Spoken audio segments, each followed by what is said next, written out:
Alright, welcome back to another D&D Movie Time. And as you can see below Cora, we are now in Alien April, where we try to do a bunch of sci-fi movies that revolve around aliens. So, today, we're going to start with probably the most obvious alien. And as I said in previous videos, I think we're going to try to do one Alien movie a month from the Alien franchise and one Predator movie a month during Alien April. Cora, what do you know about Alien? I have no idea. I mean, you've seen him before when I played the game. What? Don't you remember? No? Oh, you don't know what a xenomorph is? A what? A xenomorph.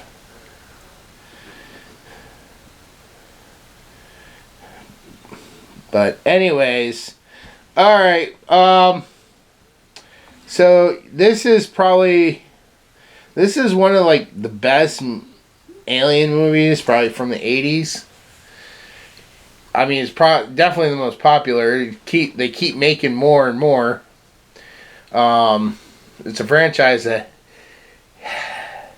hasn't ever truly died. Much like the Xenomorphs. What's a xenomorph? Well, you're gonna find out soon. But, alright. We're gonna go ahead and watch the movie, and when we come back, Cora will tell us what it was all about. See you in a little bit. Bye.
Alright, so we just finished watching Alien.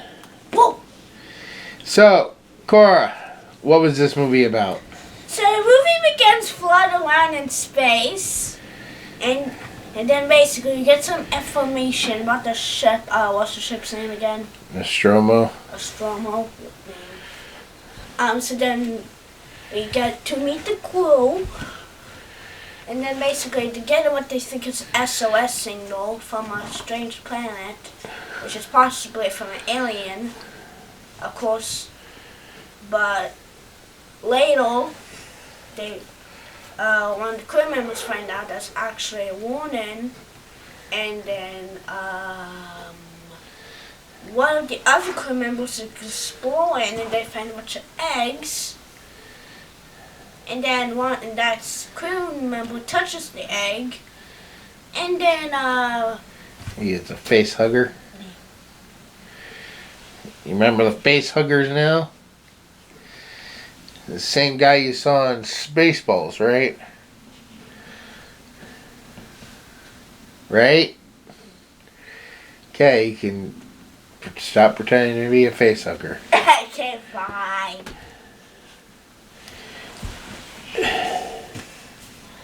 Anyways, after do they get him on board? After they try to get it off, but then the alien takes the ship over, and then later we get to find out that one of the crew members, Ash, is actually a robot, and the robot's goal is to do anything it possibly can to have the alien stay alive, bring it to us, and make it into a weapon. Yep. That's the stupidest thing I ever heard, because it's an alien. They want to control it. They want to research it. Yeah, which I still think it's a dumb idea.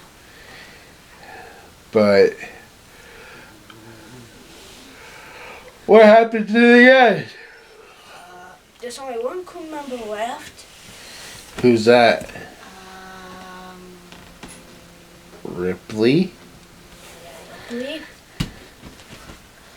And then... And what's her deal? What's she trying to do? Destroy the ship. And then basically she does destroy the ship. Well, she destroys the ship. She tries to deactivate the self-destruct. It doesn't work. She then goes into a space pod, whatever they're called again.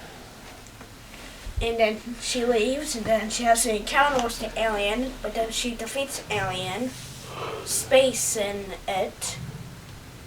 Like Among Us, dun dun dun dun. And then she goes ahead, puts herself in the sleeping part of the bomb. And then she goes ahead and then we can probably only assume that she's asleep for the next 6 or 5.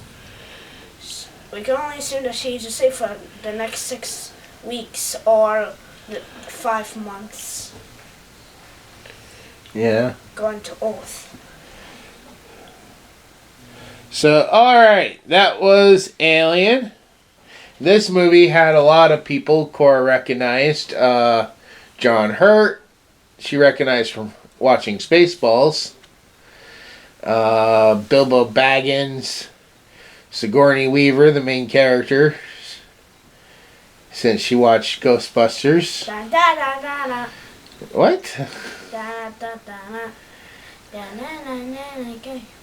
That is not the music for Ghostbusters, you weirdo. Yes, it is. Anyways, we're going to take a quick break. When we come back, we'll give our final thoughts and scores. See y'all in a little bit. Bye.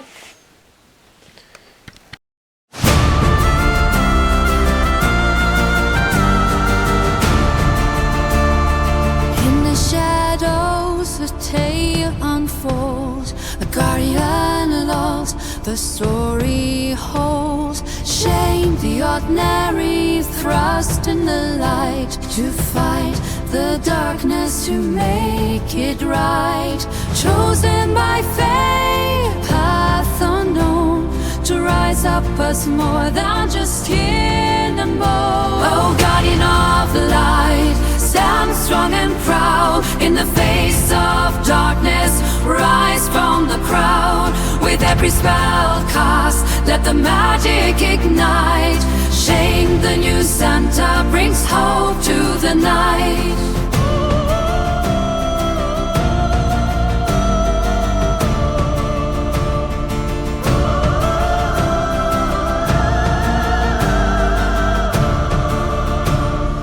Whispers of magic, he steps through the door. In a world of wonder, he yearns to explore. See secrets lurking behind every charm. To wield the power, he must stay warm. The North Pole calls the winter inside. For the spirit out of joy, he must learn to die. Oh, guardian of the light, stand strong and proud. In the face of darkness, rise from the crowd. With every spell cast, let the magic ignite. Shane, the new Santa, brings hope to the night. In this wondrous tale of courage and light, the legacy lives on in the heart of the light. The following trailer contains some spoilers for books 1 through 5. The North Pole has fallen. The Guardian is in a coma. The light is hidden away. While the darkness feeds, and the forces of evil gain a foothold, slowly sapping all the good and magic from the world. Now, what remains of the side of good takes refuge in the only place left to them. Can the current Santa be saved? Can the side of light face off with darkness? Or will the earth be destroyed? Find out in this epic conclusion, The Guardian of Light, Book 6, The Dark War.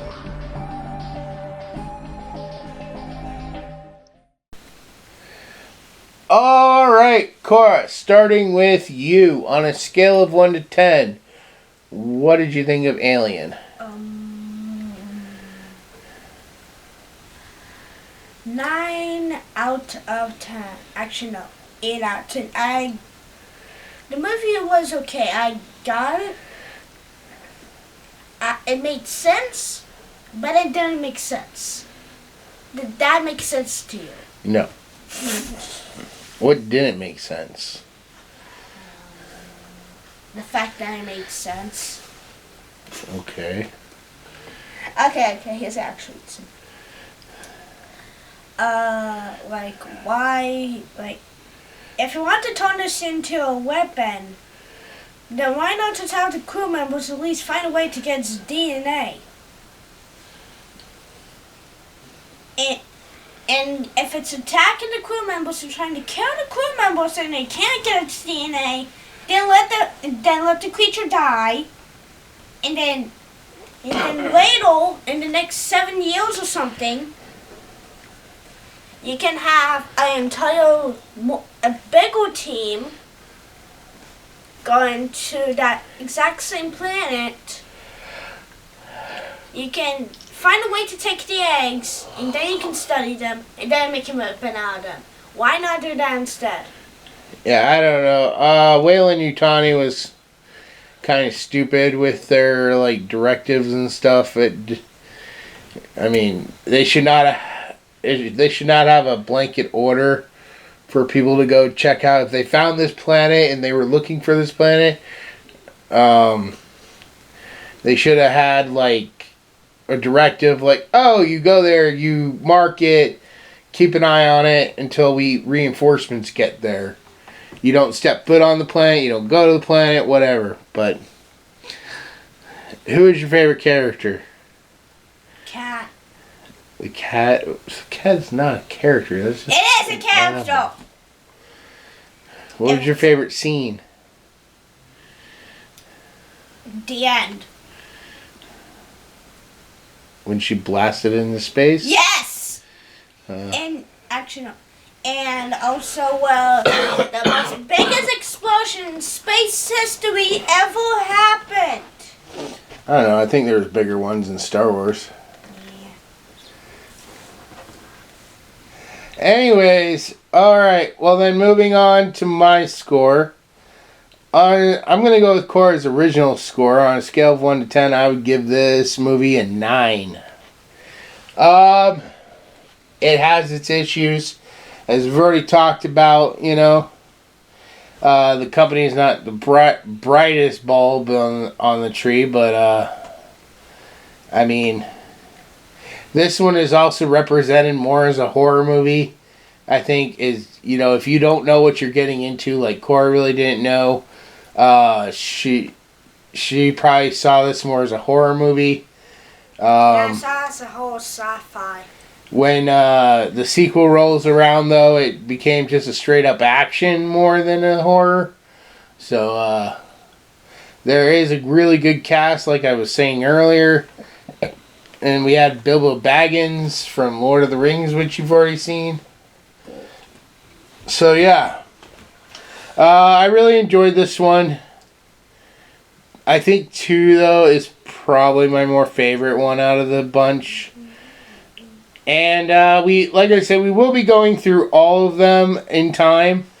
I was actually thinking while we watched the movie, since I forgot kind of about like the newer stuff that's come out that we have to watch. We may do 2 from the Alien franchise, because there's a lot more from the Alien franchise than there is from the Predator franchise. So next week we'll probably bring you Predator, and then at the end of the month we'll wrap up with Aliens to finish off Alien April. So, alright, with that said, we will see you all in the next one. Bye.